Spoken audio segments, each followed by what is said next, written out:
বাংলাদেশ জিন্দাবাদ।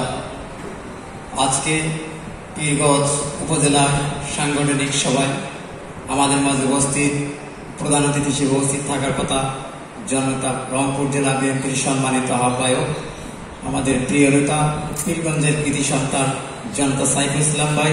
আমাদের মাঝে উপস্থিত থাকার কথা ছিলেন আমাদের পীরগঞ্জ উপজেলা বিএনপির সংগ্রামী সভাপতি মাহমুদুর নবী চৌধুরী পলাশ ভাই। আমাদের মাঝে উপস্থিত আছেন পীরগঞ্জ উপজেলা স্বেচ্ছাসেবক দলের সংগ্রামী আহ্বায়ক মনোহর হোসেন মনু ভাই। উপস্থিত আছেন পীরগঞ্জ উপজেলা স্বেচ্ছাসেবক দলের সংগ্রামী সদস্য সচিব আনোয়ার হোসেন রতন ভাই। আমাদের মাঝে উপস্থিত আছেন পীরগঞ্জ উপজেলা স্বেচ্ছাসেবক দলের যুগ্ম আহ্বায়ক রূপম। আমাদের মাঝে উপস্থিত আছেন পীরগঞ্জ উপজেলা স্বেচ্ছাসেবক দলের যুগ্ম আহ্বায়ক মাহিদুল ইসলাম মাসুম ভাই। আমাদের মাঝে উপস্থিত আছেন পীরগঞ্জ উপজেলা স্বেচ্ছাসেবক দলের সিনিয়র যুগ্ম আহ্বায়ক রবিউল ইসলাম ভাই। আজকে সাংগঠনিক আলোচনা, প্রিয় ভাইরা আমার, আজকে আলোচনা কি আর করবো, অনেক দুঃখের সহিত কথাগুলো বলতে হয়। যারা আজকে স্বেচ্ছাসেবক দল করতেছেন তারা বোঝেন, আমরা দীর্ঘদিন থেকে 17টা বছর শেখ হাসিনার স্বৈরাচারের পতন না হওয়া পর্যন্ত আমরা রাজপথে ছিলাম না? আমরা কি রাজপথে ছিলাম না? আজকে প্রত্যেকটা ইউনিয়নে যখন বিএনপির কমিটি হয়েছে, এই বিএনপির কমিটি আমাদের অঙ্গ সহযোগী সংগঠনগুলোকে কোনোভাবেই সহযোগিতা করতেছে না। তারা আমাদেরকে কোনোভাবেই একটা পরিচয় দেওয়ার মতো একটা বক্তব্য রাখে না। আমরা দেখতে পাচ্ছি স্বৈরাচার পতন হয়েছে, কিন্তু আমরা এই বাংলার জমিনে এখনো রয়ে গেছি। আমরা আন্দোলন করতে জানি, আমরা নেতা তৈরি করতে জানি, কিন্তু নেতারাই যদি আমাদের সাথে কোনো এরকম আচরণ করে তাহলে আমরাও কিন্তু জানিয়ে দেব যে আমরা তাদের বিরুদ্ধে আন্দোলনে আমরাও নামতে পারি। একটি কথাই বলবো, আমাদের পীরগঞ্জের যারা দায়িত্ব আছেন, মনোহর হোসেন মনু ভাই, রতন ভাই, যুগ্ম আহ্বায়ক যারা আছেন, আপনারা প্রত্যেকটা ইউনিয়নে খবর নিয়ে দেখেন, যদি একটা ওয়ার্ড কমিটি হয় সেখানে আমাদের আহ্বায়ক সদস্য সচিব অন্তত নামটাও জানা নেয় না। তাহলে আমরা কি সংগঠনের সদস্য সচিব আহ্বায়ক নয়? আমরা কি রাজপথে ছিলাম না? তাহলে আমাদের সাথে যদি আপনারা এই ধরনের আচরণ করেন তাহলে আমাদের বিএনপিতে আমাদের জায়গা দিতে হবে।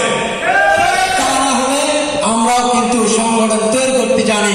আমাদের ভেন্ডাবাড়িতে আমাদের মনু ভাই আমাদের যে দায়িত্ব দিয়েছেন, স্বেচ্ছাসেবক দল যখন ছিল না ভেন্ডাবাড়িতে, ফারুক ভাই আমাকে যখন দায়িত্ব দিয়ে এই সংগঠন আমাদের হাতে তুলে দিয়েছে, তারপর থেকে আমরা মিশন দিয়েছি যে স্বেচ্ছাসেবক দল ভেন্ডাবাড়িতে মাটি থেকে হলো আমি কর্মী তৈরি করবো ইনশাআল্লাহ। আমরা আজকে ভেন্ডাবাড়িতে বিএনপির পাশে আছি। স্বেচ্ছাসেবক দল প্রত্যেকটা প্রোগ্রাম প্রত্যেকটা জায়গায় সহযোগিতা করে আসতেছে, অথচ স্বেচ্ছাসেবক দলকে হাইলাইট করা হচ্ছে না। আপনারা সাংগঠনিক ভাবে ব্যবস্থা নেন, আপনারা বিএনপির সাথে কথা বলেন, আমাদের প্রিয় নেতা জনাব সাইফুল ইসলাম ভাইকে আমাদের কথাগুলো জানান, আমাদের পলাশ ভাইকে জানান যে আসলে সংগঠনগুলো আমরা করি। বিএনপি তো একটা মূল দল, সবাই আমরা একই সংগঠন করি, বিএনপি করি, আমাদের পরিচয় হচ্ছে আমরা বিএনপির কর্মী। কিন্তু আমাদেরকে এইভাবে তো মানুষের কাছে যদি আপনারা পরিচয় করে না দেন তাহলে আমরা কি মানুষ জানবে যে আমরা দল করি? আমরা চাই, আমরা নেতা হতে চাই না, আমরা নেতা তৈরি করতে জানি। যারা আজকে নেতা নেতৃত্ব দিচ্ছে আমরা তাদের সাথে থাকতে চাই, কিন্তু আমাদের আশা আকাঙ্ক্ষা একটাই, আমরা জনগণের কাছে একটু পরিচিত হতে চাই যে আমরাও একটা সংগঠনের প্রেসিডেন্ট সেক্রেটারি আছি। কিন্তু তারা সেটা না করে আমাদেরকে বলে অঙ্গ সহযোগী সংগঠন যারা আছেন তারা পিছনে থাকেন। কিন্তু মোটামুটি যারা স্বেচ্ছাসেবক দলের প্রত্যেকটা ইউনিয়ন নেতৃবৃন্দরা আছেন, এই স্বেচ্ছাসেবক দলের নেতৃবৃন্দ ছাড়া কোনো প্রোগ্রাম তারা করতে পারে না। আজকে পীরগঞ্জে স্বেচ্ছাসেবক দল ছিল না, মনোহর হোসেন মনু ভাইকে, রতন ভাইকে যখন এই দায়িত্ব দিয়েছে, তখনটা ইউনিয়নের স্বেচ্ছাসেবক দল আজকে বিপ্লব ঘটাচ্ছে। আপনারা দেখেন, আমাদের কাছে একটা কেমন যেন মনে হয় যে আমাদের মধ্যে সমন্বয়কের অভাব আছে। আমরা বারবার বলতেছি যে আমরা যেখানে যাব আমাদের মনু ভাই রতন ভাই যেখানে দাঁড়িয়ে থাকবে আমাদের নিজের জায়গা থেকে আমাদের উচিত হবে সেখানে আমাদের দাঁড়ানো, ঠিক কিনা? আমরা 10টা লোক 20টা লোক 30টা 40টা লোক যাই তো, তাই না? কিন্তু আমাদের ওই লোকগুলো বিভিন্ন জায়গায় এলোমেলো হয়ে থাকে, এই জন্য আমরা দিতে পারি না। কিন্তু আমাদের কাউন্টার দল একটা আছে পীরগঞ্জে, তারা আমাদেরকে ইনফর্ম করে, আমি চ্যালেঞ্জ দিয়ে বলতে পারি ভেন্ডাবাড়িতে তারা আমার সামনে দাঁড়াতে পারে না।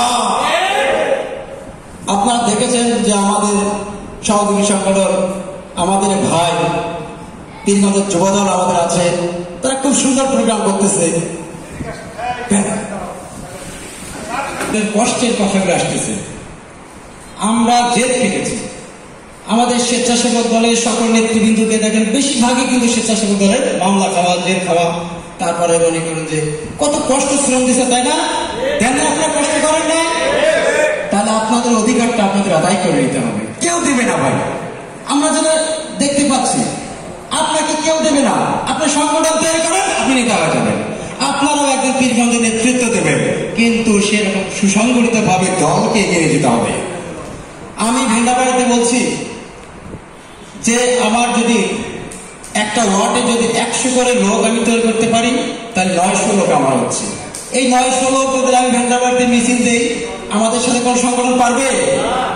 তাহলে আপনাদের মনের সাথে থাকতে হবে, সংগঠনকে একটু সুসংগঠিত জায়গায় দাঁড় করাতে। আমাদের সামনে আরো যে কষ্টের দিনগুলো আসতেছে ভাই, ষড়যন্ত্র চলতেছে, এই পীরগঞ্জ নিয়েও ষড়যন্ত্র চলতেছে, দেখতেছেন না? এখন দিনের বাসারা বাড়ি বাড়ি যাচ্ছে, তাদের সাথে আমাদের তর্কে যাওয়া যাবে না। আমরা তাদেরকে বলছি আপনাদের রাজনীতি করতে হয়, আপনারা মাঠে রাজনীতি করেন, কিন্তু ইসলামের জায়গায় মসজিদে কোনো রাজনৈতিক বক্তব্য চলবে না। কিন্তু কেন বলছি জানেন? আচ্ছা, আমাদের মসজিদ হচ্ছে সবার ধর্মের জায়গা, তাই না? আচ্ছা, যাই হোক, আমাদের নেতারা এইসব বক্তব্য দেবেন। বহুদিন পর এই জায়গায় আসছি ভাই।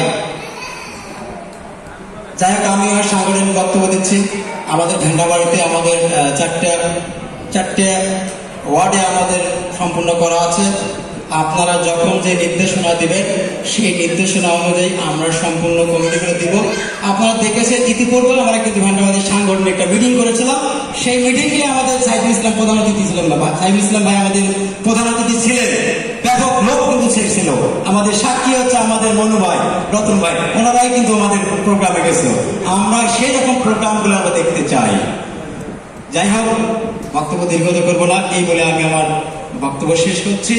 বাংলাদেশ জিন্দাবাদ, সহ্য আমল হক, ম্যাডাম খালেদা জিন্দাবাদ, তারেক রহমান জিন্দাবাদ, পীরগঞ্জের মাটি ও মানুষের জনতা সাইফুল ইসলাম ভাই জিন্দাবাদ। সকলকে ধন্যবাদ। আসসালামু আলাইকুম।